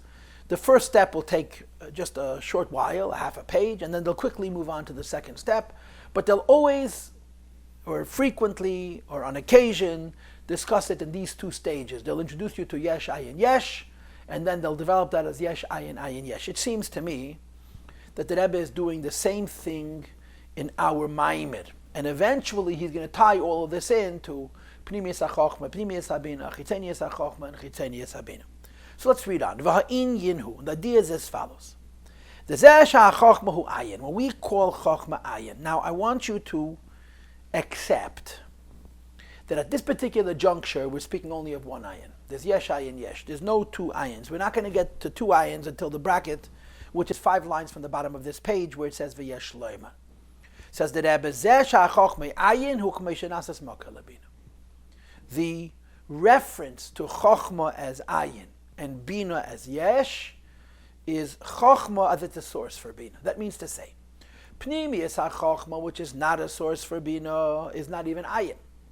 We're going to call that momentarily, you'll see it in a moment inside, the Yesh HaMiti of Chochma. The Chitzonius of Chochma, because it's a Moker for Bina, is going to be called Ayin. Now, we have 4 levels of Chochma on our plate, correct? The lowest level is Yesod Abba, which is where Seichel Chochma has Kelim, Oisias. The second level is Midas of Chochma. The third level is Re'iyah of Chochma. The fourth level is Ma of Chochma. Of all these four, the only level of Chochma, which is a Makkah Labina, is the lowest. It's Yesod Abba. Because Yesod Abba is actually Seichel. In other words, it's the level of Chochma which has sufficient wording that goes into Bina. And as we discussed earlier, you can debate it, you can refute it, you can analyze it because it's intellectually connected to Oisias, as opposed to the three levels above. So far, we're saying this. There's Yesh, Ayin, Yesh, okay? Yesh ha'amiti would be Pnimius ha'chochma. Yesh ha'nivra in context would be Bina itself.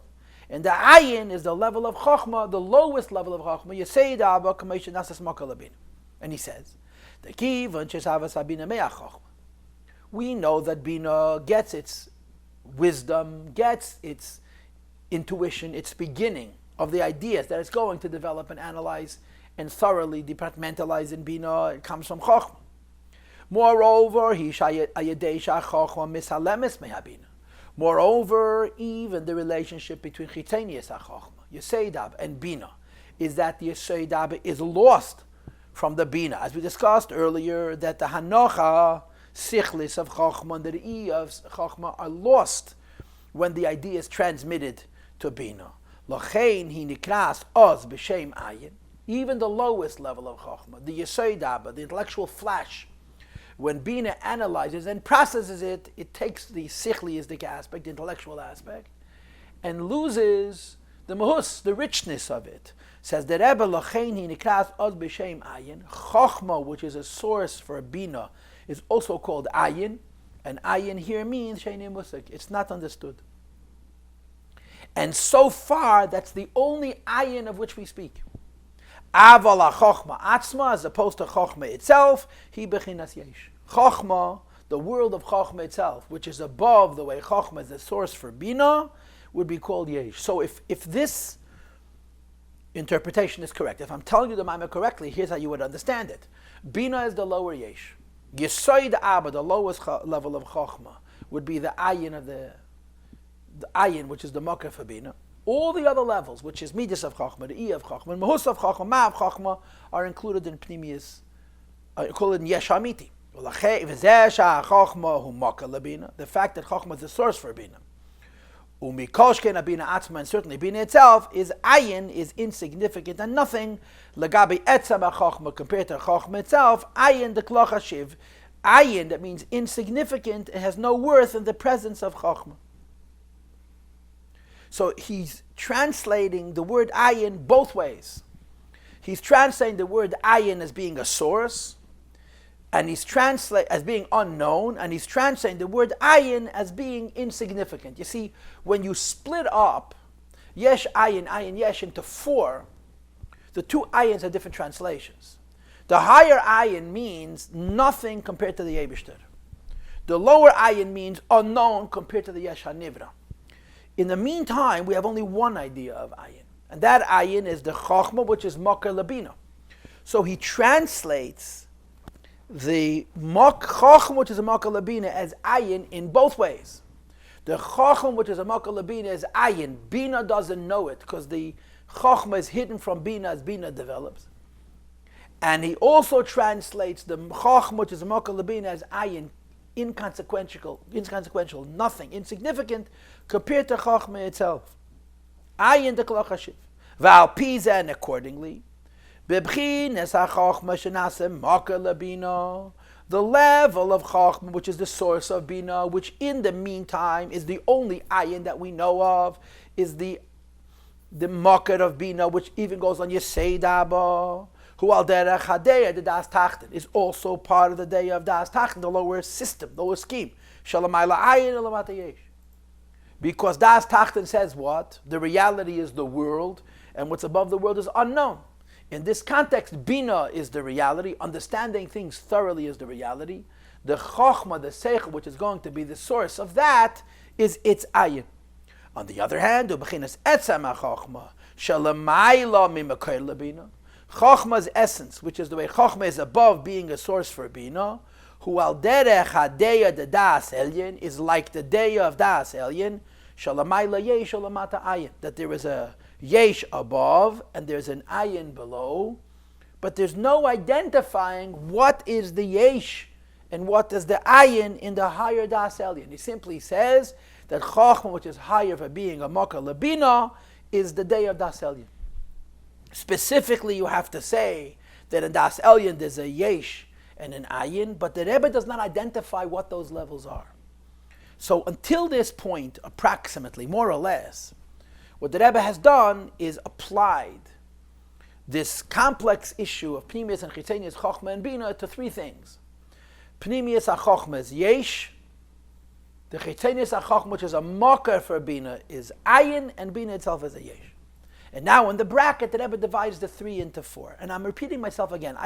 I believe I taught you the Maamar correctly, as the Rebbe intended for it to be understood. I clearly could have made a mistake, but I think that's how you have to read the first 7 lines in this paragraph versus what follows. That in the first few lines, there's really an allusion to only a reference to one Ayin, which is Chochmah, which is a Makkah Labina. Now let's split it here.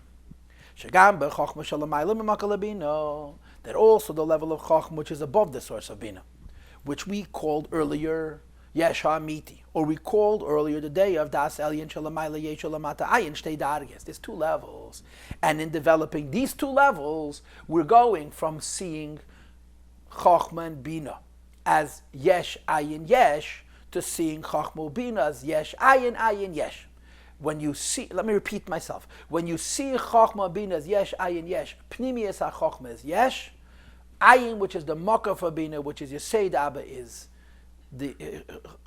Chitzenius Chochmah, which is Yesed Abba, that's the Makkah for Bina, is Ayin, and Bina itself is Yesh. But now that you split here, you have 4. And the way it's going to work out is that Ma of Chochmah is going to be the Yesh HaMiti of Chochmah, Pnimius HaChochmah, which is Alakus. And the Ayin of the Yesh HaMiti of Chochmah is going to be the 2 levels of the Ida Chochmah and Midas the Chochmah, which we discussed before, that are not a Makar to Bina at all, but they're not Etzem HaChochmah, they're a Ha'ar of Etzem HaChochmah. And Yesod Abba, the Kudas HaSkola, the Chochmah which comes into Bina, that's going to be the Ayin of the Yesh HaNivra, and Bina itself is going to be the Yesh HaNivra. Let's see it inside.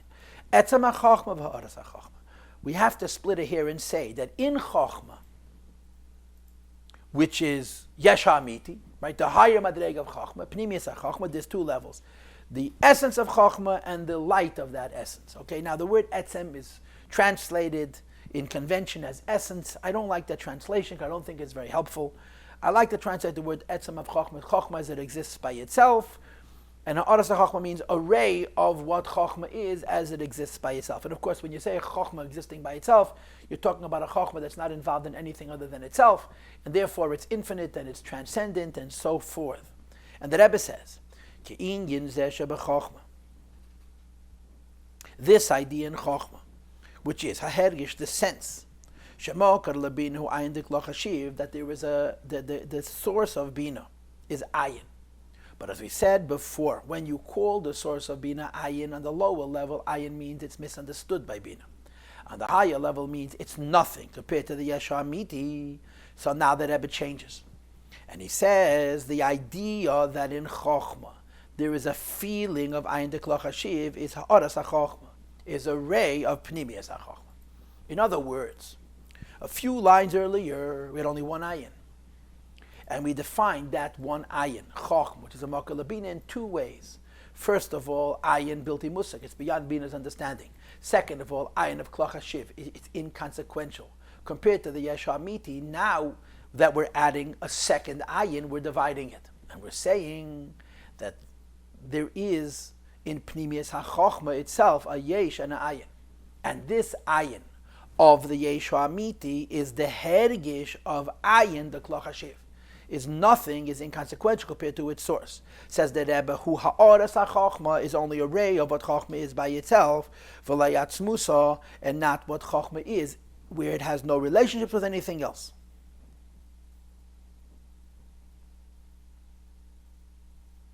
Ella, it is only Shaha'arazu, this ray of Chochmah, which is Ayin, Klach HaShiv, compared to Etzem HaChochma is Devuka, but Ha'etzem is absolutely one with the essence. And as a result of this, Nirgash Ba, in the Madrega of Chochma, which is the higher ayin, which is bottled to the Yesh HaAmiti of Chochma, She'kol ha'inyanim, She'einem Etzem HaChochma, anything which is not on the level of Etzem HaChochma, is Kalach HaShiv, is absolutely nothing when compared to Etzem HaChochma, to the Yesh HaAmiti of Chochma.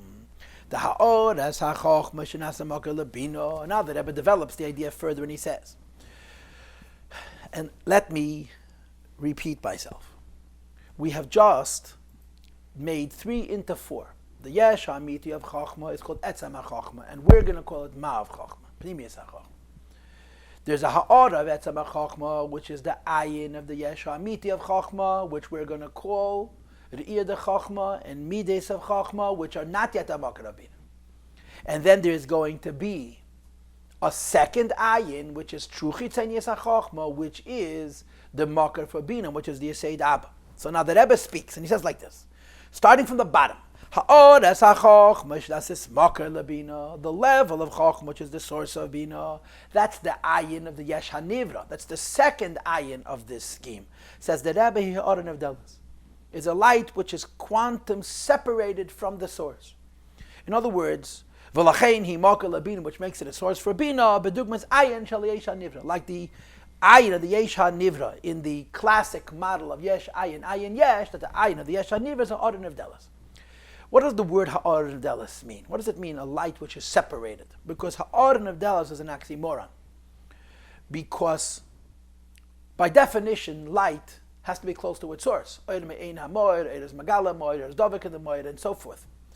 So when you call something a ha'ara, you're defining it as a ray, as a light which comes from a source. When you're calling it nivdal, you're suggesting the opposite of this dvekus.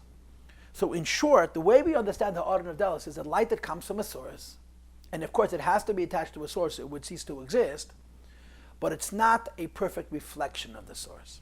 A simple example for this would be the colors of a rainbow. The colors of a rainbow also come from the sun. But they're not like sunlight, which is a reflection of what the sun is. They're individual colors that have been divided out of the light which is like the source. So it is a ha'ara, it's coming from the sun, but it's nivdal, it's not reflective of its source. And in Hasidus, when they want to speak about the ha'ara nivdalis, they usually give the example of shaitis, hair that comes from the mind. That even though hair come from the brain, in hair you don't see much intelligence, they're hair. So they come from the mind, but they don't reflect the quality of what the mind is. So, the ayin of the Yesh HaNivra, right, the lowest madrega of Chochma, which is the Chochma level, which is the source for Bina, is Ha'or Nevdelis. It comes from Chochma, but it's not reflective of Chochma. It's not in the image of what Chochma is in a level of essence. V'lachein hi Makar Labina. That's what qualifies to be a source for Bina. Bina is very limited. Bina has words. Bina can be only one idea at a time. Bina's ideas have to be departmentalized into details. And Bina, above all else, means that you have to forfeit the oil, the richness. The wow of an idea is lost in Bina so that you can have integrity and you can have truth in the intellectual pursuit. The level of Chochma which feeds Bina is movdal from what Chochma is. In other words, even though it's a part of Chochma, it's an enlightenment, but it's an enlightenment in a way that's close enough to Bina to feed Bina. And therefore, it's a ha'ara nevdelis. It comes from Chochma, it's not reflecting the infinity of Chochma, which is the richness of Chochma, the enlightenment of Chochma, which has no place in Bina at all. Bedugmas ayin shala yesh hanivra. So, the first thing that Rebbe talks about is the lowest level, which is the ayin of the yesh. The yesh hanivra would be Bina itself. The ayin of the yesh hanivra would be the intellectual spark that feeds what Bina is going to develop. That intellectual spark is a part of Chochma, but it's in Chochma itself, the ayin of Bina. It's the ha'ara nevdelis of Chochma. Above that you would have what we're going to call the ayin of the Yesh HaAmiti of Chochma, the higher ayin. This is a light of Chochma, which is a reflection of what we're calling the essence of Chochma. Chochma, as it is by itself, radiates a light. the light which radiates from Chokhmah that exists by itself, nirgash ba senses she ayin d'chlach hashiv. It's inconsequential compared to etzam Chokhmah. What Chokhmah is by itself is so much greater than the light that radiates from that essence, that anything that comes from it is nothing, relatively speaking. Lagabi etzam Chokhmah compared to the essence of what Chokhmah is, bedugmas ayin shela yesha amiti, like the insignificance of the higher ayin relative to the yesha amiti. So we've just, in effect, established new terms. Pnimiyas HaChokhmah, or etzam HaChokhmah, as our Maamar now calls it, we're calling it, the label that I gave it, is Mav Chokhmah, which is really not a high level of Eira Seichel, it's really Eira Nefesh. It's where Ein Sof meets the brain on the highest levels. That is the Yesh Amiti of Chokhmah. Then there is the Ha'ara of Pnimiyas HaChokhmah, the Ha'ara of Etzam HaChokhmah, which is the ayin of the Yesh Amiti of Chokhmah. And again, the labels I gave and I discussed with you would be Riyah of Chokhmah, Midas of Chokhmah. Both of them are Oir HaSeichel. They're intellectual light, which means it inspires you with intellectual sentiment, but it's higher than Oisius. It can't be debated, it can't be even stated. It's just an inspiration, and the integrity of this level of Chokhmah has to do with the integrity of the Chokhmah, as we discussed at length earlier. And then, of course, you have the second ayin, the ayin of the Yesha Nivra, which is Bina, which is Yesei Abba. So we've just established new terms for the old ideas. You have Yesh, ayin, Yesh, and relatively speaking, Yesh and ayin are Pnimius, and then ayin and Yesh would be Chitzenius. So now the Rebbe continues and he says, Umehachilukim. Now getting back to the point of the Maamar. Shebein zivik pnimi de chokhmah bina, v'zivik chitzeni de chokhmah bina hu. Our Maamar started off talking about Teva and Nes, miracles, nature and miracles. And initially, when we talked about nature and miracles, we connected it to Bina is nature, Chokhmah is miracles. Then we went on to say that zivik chitzeni of Chokhmah bina is nature, zivik pnimi of Chokhmah bina is Nes. The Rebbe, of course, wants to now divide this up into a variety of different categories of Teva and a variety of different categories of Nes. So he begins. Amongst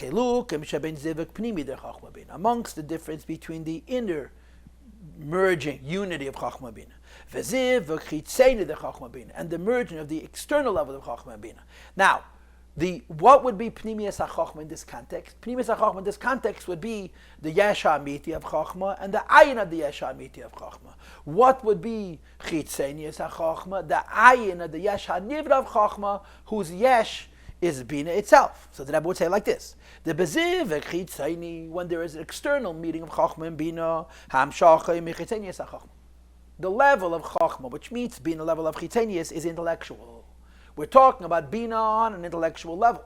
And we're talking about Chokhmah as a mocker for Bina. It's all Chitzenius.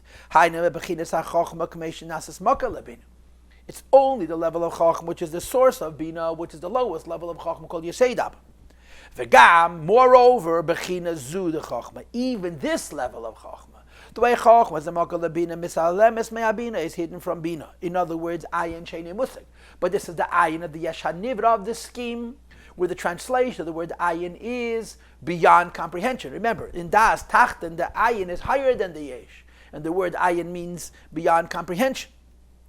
So when Yichud Chitzeni of Chokhmah and Bina, what comes from Chokhmah to Bina is, first of all, Chitzenius HaChokhmah.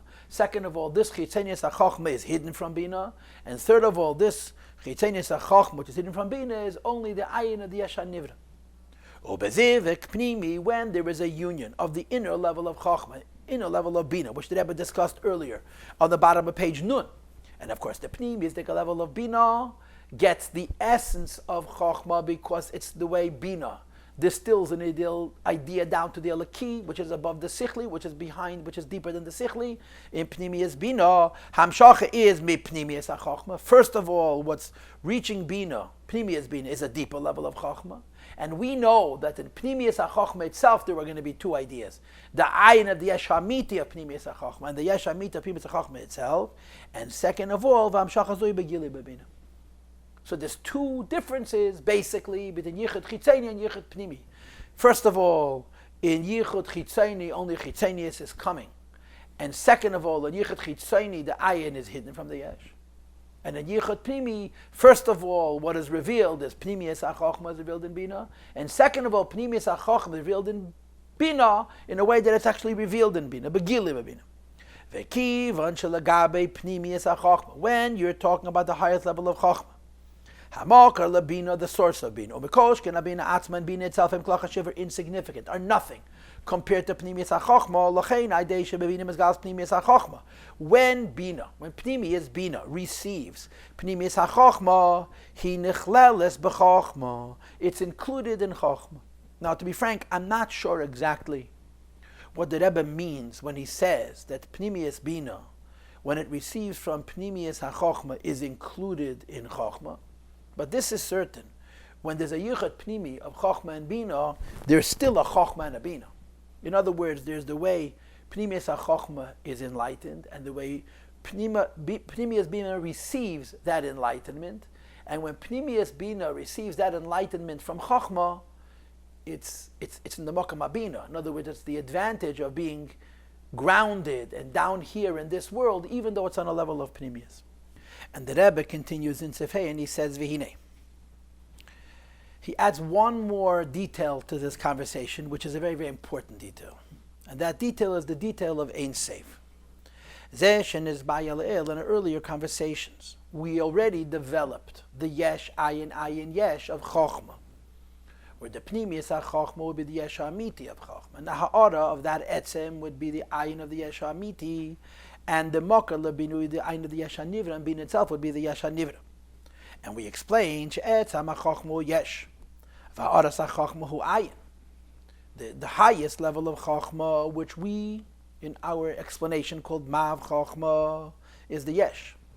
And Ha'aras HaChochma is Ayin, which we are referring to the levels of Midas of Chochma, the Ayin of the Yesh HaNivra. They're nothing in the presence of Ma. Kloch HaShiv, the Gabi Yetzam HaChochma, is nothing compared to the Yesh HaMiti of Chochma.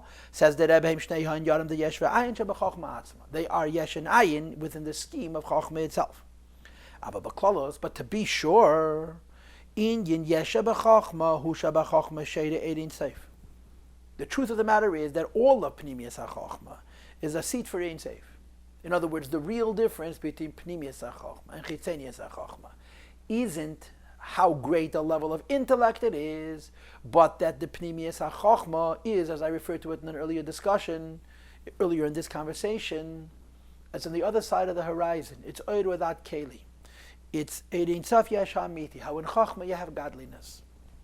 And you have two levels in this. In the Yesh B'Chochma, Chochma, Sheira Ein Seif Yesh HaMiti, it's the place where Chochma and Ein Seif, Yesh HaMiti, meet. Now exactly how Chochma meets Yesh HaMiti of Atzmos, I don't understand.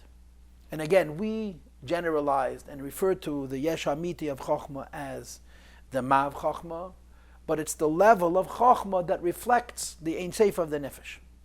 V'ayin shebechochma hu, and the higher ayin of Chochma is shebeklos HaChochma, gam etzam HaChochma, bebitel Ein Seif.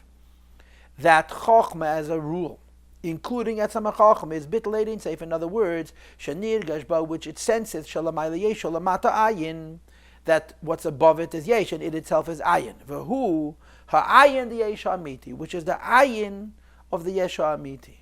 The Ein Seif, which rests in Chochma, would be the Yesh, and the Chochma, which is one with this Ein Seif, would be the Ayin. So he's changing it a little bit, yeah? Not that the Ma of Chochma is the Yesh HaMiti, and the Re'i of Chochma, and the Midas of Chochma, the Ayin of the Yesh HaMiti, but the Yesh HaMiti of Chochma is Ein Seif. And the Ayin of the Yesh HaMiti are all the levels of Chochma, both the Etzem of Chochma as well as the Ha'ar of Chochma. And again, if we're correct, both the Ma of Chochma and the Ri of Chochma, the Midas of Chochma are all part of the Ayin when compared to the Ein Seif. Aval, on the other hand, Zesha Chochma Nasis Makel Lebina, when Chochma becomes the source for Bina, Hu Ha'ayin the Yesh HaNivra, the intellectual Ayin, which is the source of Bina, the Yesod Abba, this is the Ayin of the Yesh HaNivra. So what's changed in this conversation? What's changed is that we've redefined a little bit the Yesh Ayin. We have yesh, ayin, yesh. Before, yesh was etzem ha-chochma, and ayin was ha'odas ha'etzem, and then the second ayin would be the makal labina, the second yesh would be bina, and now yesh is ein seif. And the ayin of that yesh is all the madregas of chochma, both etzem ha-chochma as well as ha'odas ha-chochma. And the ayin of the yesh ha-nivra would be the chochma, which is a makal labina, with the ayin of the yesh ha-nivra. Valpizeh, and therefore, says the Rebbe, he introduces us to a new aspect. And I'm not really certain why you have to have this Hagdama to make this point, but this point is very critical to the basic design of the Maamar. We know that Teva comes from Zivik Chitzeni of Chachma Bina. Nes comes from Zivik Pnimi of Chachma Bina. When we say that Zivik Chitzeni of Chachma Bina is Das Tachten, is Gamit Ada Chachma, it's not only true from the Bina end, it's true from the Chachma end. And even though the Zesh and is Bayalil Shabachachma, Das Elyin, V'davka Bebino, Das Tachten. Even though when we started this whole conversation on Teva and Nes, we started off saying Teva comes from Bina, Nes comes from Chachma. And we generalized, all of Nes comes from all of Chachma, all of Teva comes from all of Bina. Now the Rebbe says, I want to modify this. Why? Because since the difference between Pnimius and Chitzenius is not only in Chachma, the difference between Pnimius and Chitzenius is Ein Seif, that Pnimius HaChachma is Ein Seif, and the Ayin of the Yesh HaAmiti is bottled to the Ein Seif, and the Chitzenius of Chachma is Seichel. Says the Rebbe, when you break it down, the lower approach, which is you start off with the world and you go towards godliness, of the chitzenius dekayicha, the lower level of chachma, which is the chitzenius disaydaba, the mokar of bina, and the lower level of bina. So the das tachn is not only in the bina, it's also gamitad chachma. It's also from the chachma end. Mikivan shachachma bezivik chitzeni or ayin di yeshanivra, because the outer level of chachma, which fuses with bina, is the ayin of the yeshanivra. And again, I'm not certain why the Rebbe had to give the introduction. He gave at the beginning of this Pedic, at the beginning of this paragraph.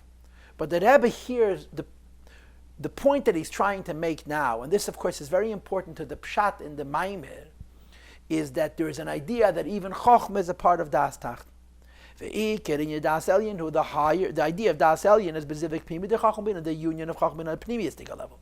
The Chochma Shebezivik Zehuayin Shal Yesha Amiti. That we're talking about Chochma, which is the Ayin of the Yesha Amiti of Chochma, and L'cheidu also the Yesha Amiti of Chochma.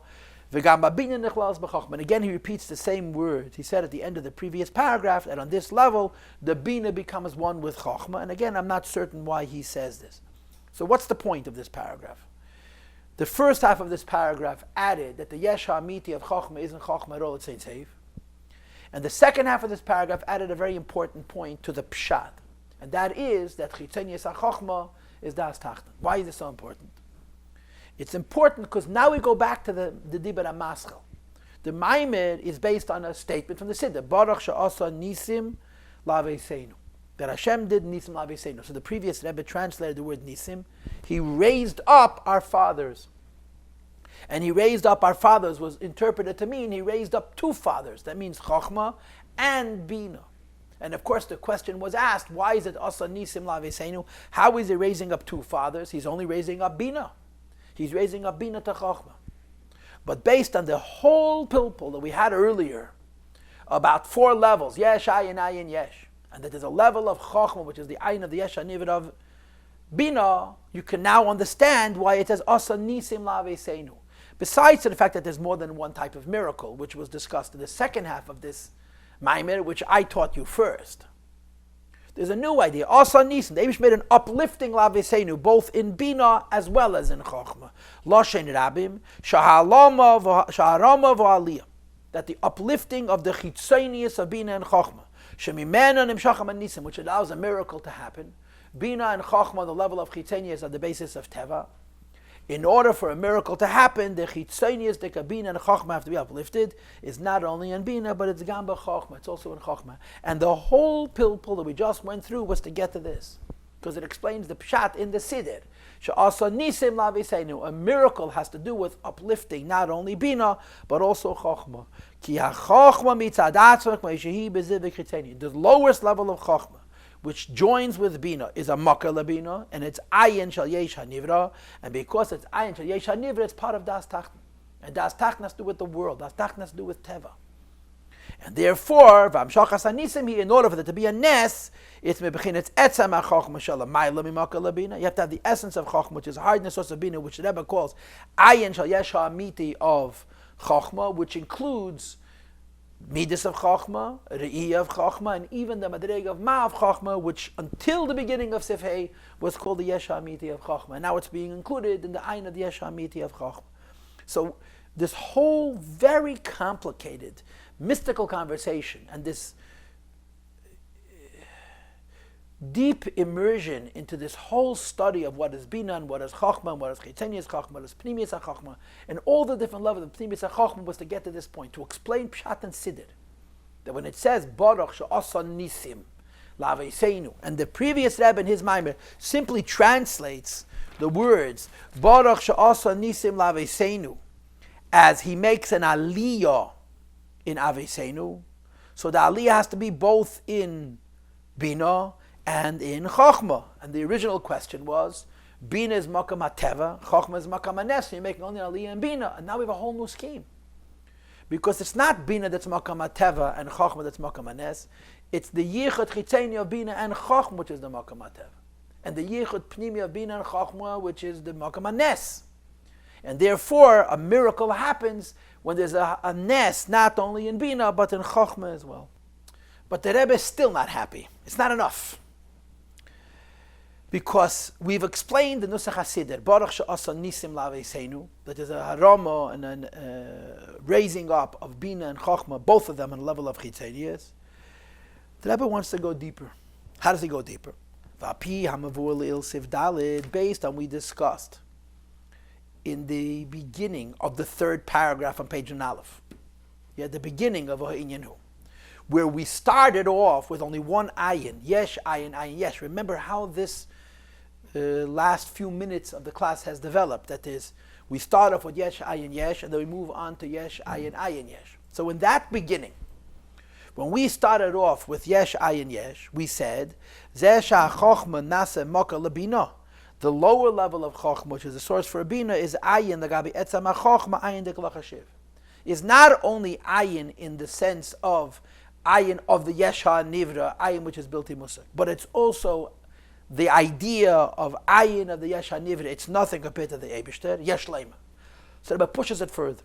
Sha'arama v'aliyah bebechinas nasis bechochma nasis makalabina. The level of chochma, which is the source for bina, when it has an aliyah, nichlalas b'harama v'aliyah de bina. That's part of the aliyah and bina itself.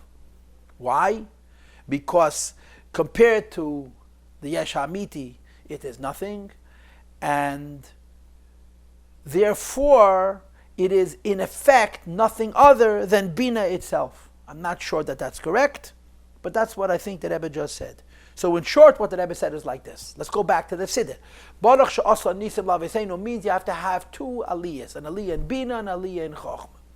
So we figured out how to have an aliyah in bina and chochmah by saying that this is yichud chitzeni. Now the Rebbe is saying that the aliyah and yichud chitzeni of chochmah and bina is all one aliyah. It's all the aliyah of bina. Because chochmah that's connected to bina is part of bina. And therefore, Mashe Kosev Nisim Laveseinu Loshen Rabim, when you say that there is Nisim Laveseinu, an aliyah on two fathers, chochmah and bina, Sha'arama v'aliyah shadei Nisim. When a miracle happens, it means that there's a raising up of bina and chochmah. Is b'shtei ha'moichen b'bina b'chochmah. There's an uplifting of bina as well as chochmah. Says the Rebbe, this is hakavana b'zehi. This means to say sha'yadei ha'nisim nasa v'arama v'aliyah gam be'etzam ha'chochmah. Even the esem of chochmah, which is now called the ayin of the yesh ha'amiti of chochmah, shalamayla makubina, which includes midas of chochmah, the iyah de chochmah, and ma of chochmah also has an aliyah in the yesh ha'amiti. So Baruch also Nisim Laveseinu would be this. The first aliyah would be chitzenius of chochmah and bina, and the second aliyah would be pnimius ha-chochmah, that it has an aliyah in the yesh ha'amiti, which is Ein Seif. What are we going to take from all of this? What we're going to take from all of this is that there's a lot of levels of miracles There's the aliyah of chitzenius bina. There's aliyah of chitzenius chachma, that in general is considered one aliyah. There's the aliyah of the pnimius of chachma, and there's aliyah of what's called the etzem of chachma. And if I understand this correctly, and the reason I say if I understand this correctly, is because the Rebbe never goes back to this. He goes on to talk about Nes and Teva, and he breaks it down into 4 levels, 2 levels of Teva, and how the 2 levels of Teva are Relakus, and 2 more levels of Nisim, which means in effect 4 levels of Nisim. And I believe that the way to connect the second half of this Maamar to the first half of this Maamar is that just as in the second half of this Maamar you're going to have the godliness of Teva, and the godliness of Teva where you see a Lakus, the godliness of Nes, where Nes changes Teva, and the godliness of Nes, where Nes totally destroys Teva and makes something different. These 4 levels are going to compare to the aliyah of chitzenius bina, the aliyah of pnimius bina, and the aliyah of chitzenius bina, the aliyah of chitzenius chachma, the aliyah of pnimius bina, and the aliyah of pnimius chachma. I'm not certain that this is the pshat, because the Maamar doesn't go full circle, but I think this is what the Rebbe means to say. And we're done. This has been an exhaustive journey. I don't mean to chas v'shalom end with resignation. I just pray 2 things. Number 1, that I explained myself well, and number 2, that I taught it to you correctly.